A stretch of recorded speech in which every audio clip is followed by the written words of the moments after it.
What can we in the declining West learn from a country like China, which is clearly in its ascendancy? What do we need to remember about ourselves so we can once again be great? Well, I've been here in Hong Kong for a week, and I've been a tourist, so I'm not going to pretend that I've done any sort of deep dive studies, but it gives you the opportunity to observe the people, the way things operate, read the daily newspapers, and you can pick up a sense of the place. Now, we get told in the West that this is an authoritarian surveillance state with social credit scores and oppressed people. Observing that from on the ground is simply not true.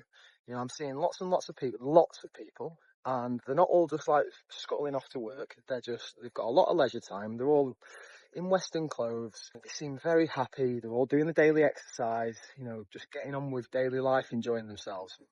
That's what I'm seeing. I'm reading in the newspapers that there's the same concerns about geopolitics in the West, having this conflict between the United States, Russia, China. Everyone's concerned about it because the normal people across the world in civilized society, they just want to get by. They're all stuck to their phones like everyone else is in the West. They want to get by, earn some money, enjoy themselves, feel safe.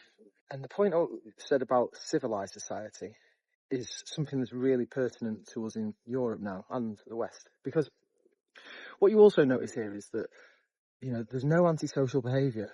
There's no groups of, young men hanging around on street corners, looking menacing, looking like they're going to try and steal from you or, worse, stab you or something. There's none of that. And unless there's police behind every street corner, which I've not seen. I think I've seen like 2 police whilst I've been here. They're doing it because they agree to abide by their set of norms, their rules.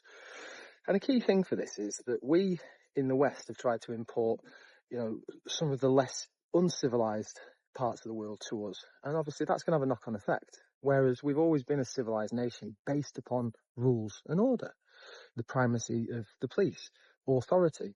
And we can accept that different cultures do things different ways. So China might not be everyone's cup of tea, but again, America might not be, or Britain might not be. But looking at it here, I feel that we're in a far more authoritarian surveillance state in the UK than I've experienced here.